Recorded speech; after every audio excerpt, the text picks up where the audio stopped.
Welcome into the Bluegrass Burnouts YouTube channel. Today we're going to be talking about Martinsville, a race that we finally saw a Chevy win a race for the first time this year, in the year of our Lord 2026. Cody, I don't have the exact stats on this, but this seems like it was probably the longest it took for a Chevy to win a race in recent memory. Because I mean, It's we've had Byron win two. I mean, you had Stenhouse win Daytona a few years before that. I mean, you always had somebody win in Atlanta, or at least close. But I mean, this is the first time, or at least this is the first time, at least I can remember, being a very serious NASCAR fan that I haven't seen a Chevy at least win one of the first probably five races. it's definitely been, like you said, I don't know the exact numbers here, but it's been a while, especially with the dominance you've had, Byron win the last two 500s. Larson's always been good. And even then, Chevys usually run pretty well. Daytona, Atlanta, start of the year. Elliott winning at Atlanta, like Las Vegas, another track where the Chevys run super well. So something that definitely to look into, and that's why it was kind of so concerning, going into this race that man, the Chevys really haven't been there yet. And it wasn't even that they weren't, weren't winning because not winning, it happens. But they weren't even contending a lot of the time. Yeah, Like the dominance that we were seeing, like Darlington. Darlington is obviously a Toyota track, so the Toyotas dominated. Las Vegas, we really didn't see what we expected out of the they Chevrolets. were up there, Like but they just they were up there it's for like you said, sure. but they just weren't. It wasn't They didn't have the heavy. You know race what I winning mean? speed. They Yes, did not exactly. have the race winning speed. Because, we're not out here saying, oh, Hendrick's washed, the Chevys are never going to win a race. And, obviously we'll talk more about that as this episode goes on. But it was a little bit of a shell shock, It really to was. see them where they were to start this season. But at the end of the day, we both believed that a Chevy was going to get it done today or this weekend at Martinsville. We just didn't pick the right one. We just didn't pick the right one. That's And fair. Chase Elliott becomes the first Chevy to win a race this season. And man, they earned it. They They did. absolutely They went out and earned it. 100% earned it. The Chevys had the speed all day. We'll talk about this. Denny Hamlin was the car to beat today. But this is one of the things that we love about Martinsville is that it is a big strategy track. It is. And strategy is what won the 9 team this race. They short pit there in third stage. You go out, you get a caution while you're leading. That allows you to get past Hamlin. Hamlin gets knocked down to third. I believe it was Ross Chastain didn't pit for a little bit, and he ended up pushing him back. That gives you a gap. You get that, and then we go green for those last couple laps, and the 11 just wasn't able to catch him. So all it took was that one decision from Alan Gustafson to be like, we should short pit here, get the tires, you make up all that time, and then boom, just like that, all it takes is a well-timed caution, and man, here we are. That's that Here one caution, we that are. one call is the entire difference between sitting here and talking about a 2-win Denny Hamlin season and the Chevy's first win of the year. Yeah, And exactly. that's one of the things that we talked about is with Martinsville, it's not always a, high speed, you're going to see a lot of action track. It's a beating and banging, but you got to make the right call. We talked a lot about pit stops is you can't have a mistake. And we didn't see a lot of that today. There weren't a lot of mistakes, but it did end up coming down to that one call, and the 9 team made the right call when they needed to. Yes, they did. They made a great call when they needed to. Cody, the thing about the Chevys this year is you're looking at it. Chase Elliott's looked the best out of all the Chevys. I mean, I feel like Absolutely. this has been kind of his season so far in terms of Chevy. He's 100% been their best driver. Even before this week, he did jump up to fourth in the standings this week, and then Byron is close behind in fifth. Now, one of the reasons for the big jump, one, because he won the race, but for guys under Obviously. him, Bubba Wallace didn't have the best weekend, so Bubba Wallace actually dropped 8 spots, Definitely. unfortunately, which sucks. Because he's had a great year so far, just hasn't been able to get that win yet. But you're looking at it, you know, you've got the top three guys in Hendricks, and then you don't have another Chevy until SVG in 14th and Hocevar 15th, Suarez and McDowell 16th and 17th. But, Chase Elliott's looked the best, like I said, and it's going to be interesting to see how how Hendricks is going to kind of respond to that, because it's not that they will put all of the good stuff into one car, unless it's like the last guy left in the playoffs, and of course they will, because they want to win the championship. But it's going to be interesting to see, if the other two can't hold up, like if they're not having the race pace, they're not having the strategy, they're not having, the calls like the 9 team is. It's going to be interesting to see if they just not abandon all hope, but just say, hey, we're going to give the 9 the best position for when the chase happens, that Chase has the best chance of winning the chase. And yes, I said Chase 3 times on purpose there. Hey, there you go. It's definitely something to think about, and, I kind of want to, not to make everything about Alex Bowman, but I do kind of want to use this as an opportunity to be like, this is kind of the problem. As an Alex Bowman fan, you watch this, the strategy isn't there. And we see these strategy calls from the 9 team, getting him that track position. Obviously, you had the speed going into it. But as a Bowman fan, a lot of times what you'll see is, we just don't have a good call. Blake Harris will make a decision and it just doesn't work out, or it's just not aggressive enough, or, I don't know. There's been so many examples that I could use over the past couple years, but we just lack that strategy call sometimes. And this call by the 9 team, like we already mentioned, literally won them the race. Being able to have that in an organization, someone who's willing to make that decision, someone who's willing to make that call and know when to make it is the most important part. Because if you make that decision, a couple laps later, or if you don't make that decision at all, like we said, we're looking at a completely different race here. You really have no idea, no way to know. So him being able to take that, take charge, make that decision, and I'm sure it's not just Alan. I'm sure this was a lot of talking to the team members, talking to Chase. I'm sure they, went through the chain of command here. But for Hendrick going further this season, they need to be able to make those calls. Because like we said, we haven't seen the race winning pace so far that we're used to seeing.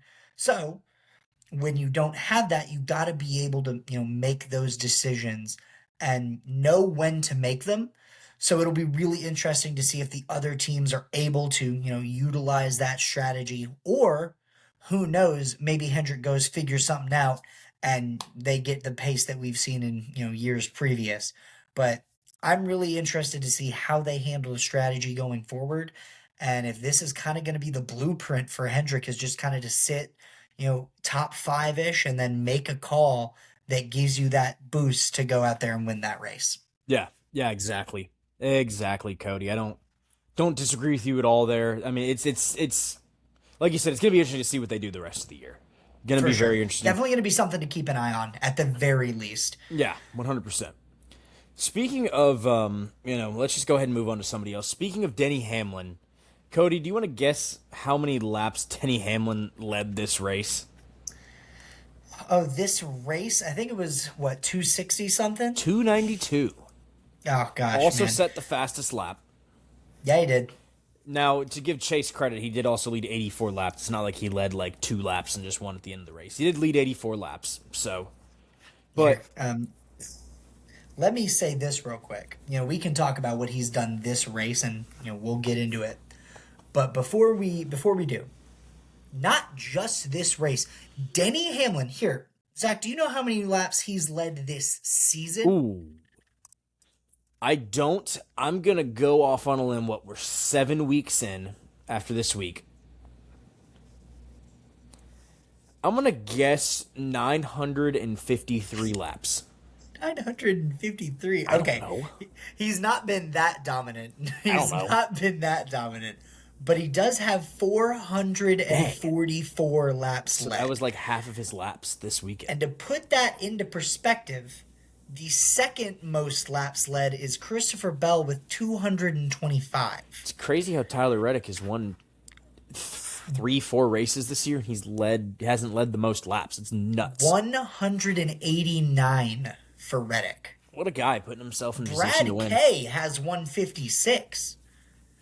Like this is pure domination, leading laps wise that we're seeing from the 11. The speed that team is showing so far is just impressive. And obviously, Reddick is getting the wins, but the fact that this 11 team is going out there and leading laps in pretty much every race, hell, man, it could be the year. It genuinely could. It could be. And obviously, it's early. It's very, very early. But to be sitting, you're sitting where you are in points. You're sitting third. You got a 94-point gap to the leader. But you're sitting here with a win. You've got 3 top 5s, 4 top 10s, and you've led almost 500 laps after 7 weeks. It is beyond impressive what they're doing, because leading laps is, it's a statistic that doesn't get talked about a lot. But it takes a lot to be able to lead laps. You can't just lead laps and have no speed. If you do lead laps and have no speed, you're going to get passed pretty quickly. Like if you say take the lead because you're long pitting, you're going to get passed pretty darn quickly. So the fact that they've been able to go out and lead this many laps, and especially this week, we know this is a track he's very good at, but their speed has just been off the charts so far. It's been super impressive what they've been able to do, and it's going to be interesting to see, how well they're able to keep that up as the season goes on. Yeah, definitely, 100%. Excited to see how the rest of the year goes, Cody. I mean, this is one of those weeks, the first short track, it kind of separates the men from the boys a little bit. And, we do have a break this week because of Easter. We do have a break this week. Slow week. We do have some stuff planned, but slow week. We got the Rock this week. We have the Rock this week? I thought we had Easter based on... No, wait, it's just the Cup. Cup's off this week. Truck and Xfinity are at the Rock. O'Reilly. Truck and O'Reilly are at the Rock, and someone could be making an appearance at that Rockingham race. So we will stay updated on that. Yeah. Is it you, Cody? Are you gonna be making? It's me. I know. It is me. It might be me. We'll see. Dude, yeah, pumped to get just to have racing on the Rock. Is so cool, man. And then we go back to Bristol. Yeah, we do, baby. Yeah, we do, and not to. We'll hopefully get an update on Alex here soon. Hope you're doing better, buddy. Hope you're doing better.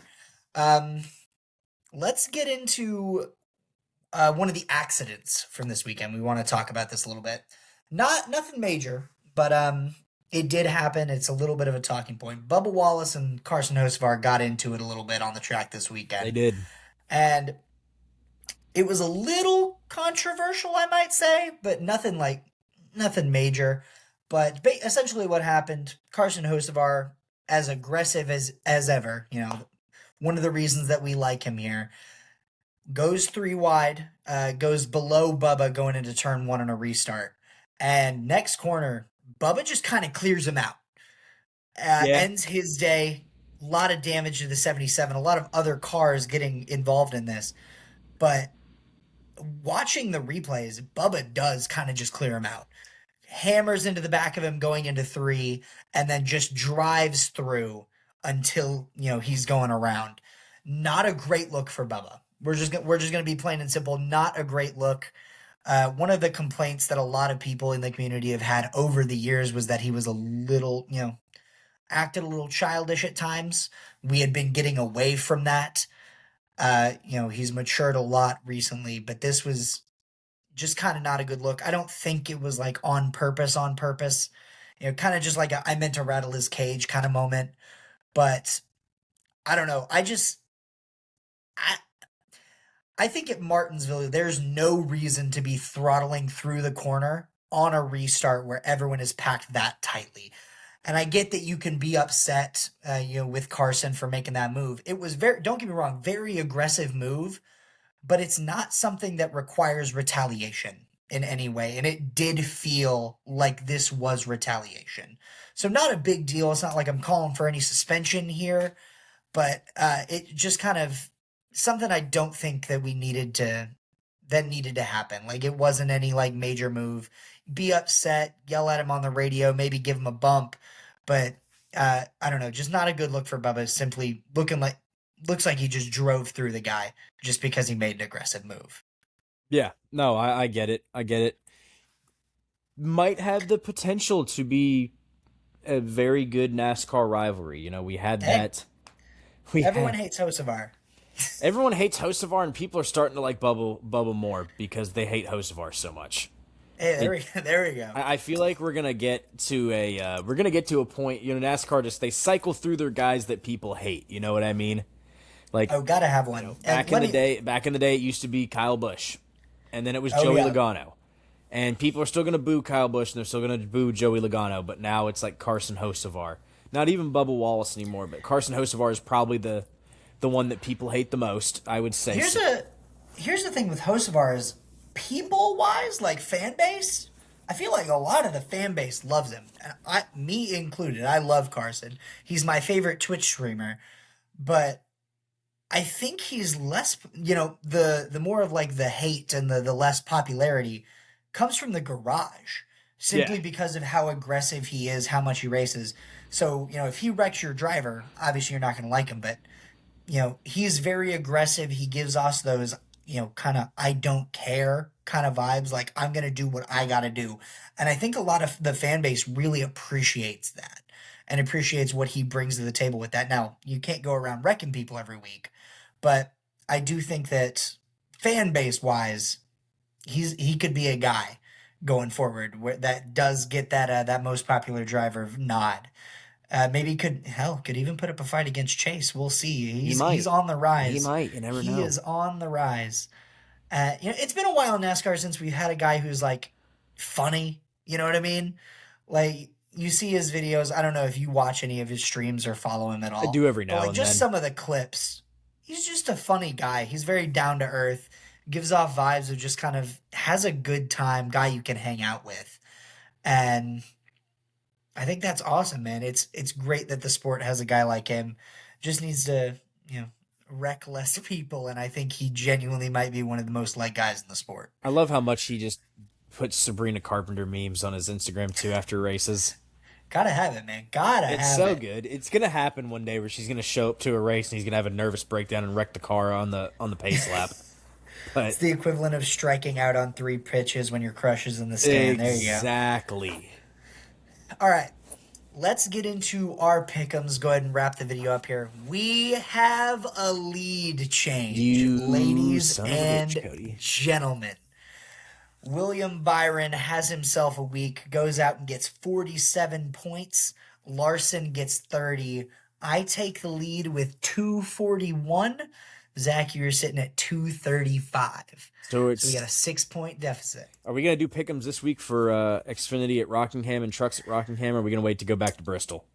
I think we stick just to Cup, so we'll go the off week here.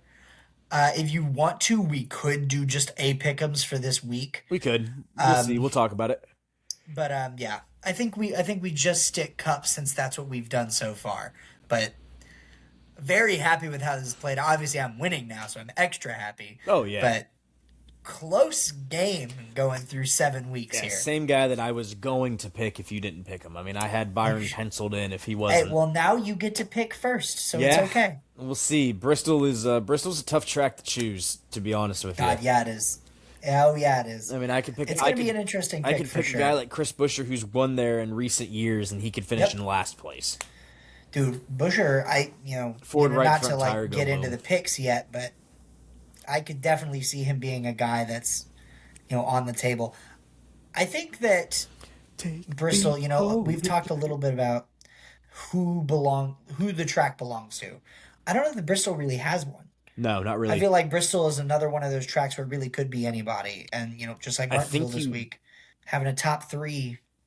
All different manufacturers, having top 3 qualifiers be all different manufacturers. Did Kyle Larson win the last Bristol race in the playoffs last year? Honestly, Who was I'm it that not won? totally sure. I feel like there was a Bristol race recently where Kyle Larson just absolutely dominated the entire time. Was that this past one? Shoot. Oh, it won't even let me pull up the results here. No, I don't even know. Let's find out. NASCAR. It's got to be here somewhere. Christopher Bell won the night race last year. that's what I was thinking of. That's what I knew it was a dirt racer. I couldn't think of who it was. Honestly, I didn't remember that at all. I just remember because everybody said it was an absolutely god-awful race to watch on TV, which it probably was. I remember I didn't watch it. It sounds about right. Because I was supposed to go to Bristol, and I ended up not being able to because of circumstances. But my buddies that were there were like, oh my gosh, that was the most fun race to watch in person. Kind of an outrageous top 10 here, I'm not going to lie to you. Who was the top 10 that race? We got, so Bell first, then Keselowski, Zane Smith, yeah. Ryan Blaney, Okay. Joey Logano, Corey Haim, Carson Hocevar, Alex Bowman, Chase Briscoe, and Ty Gibbs. That is a weird top 10 for Kind Bristol. of a strange top 10. For a Bristol playoff elimination race, that is a weird top 10. Hey, we'll get more into that later this week, I'm sure of it. Yeah. But anyways, Cody, you got anything else before we end this right here? No, sir, baby. right. Had a hell of a weekend. We're ready to, take a break this week. Take a break. Yeah, we are. We are. Well, anyways, thank you all for watching. We will see you guys soon. We have some stuff planned for this off week. But like I said, thank you guys for watching. Like, comment, subscribe, do all that good stuff. And we will see you guys next time. Thank you for watching.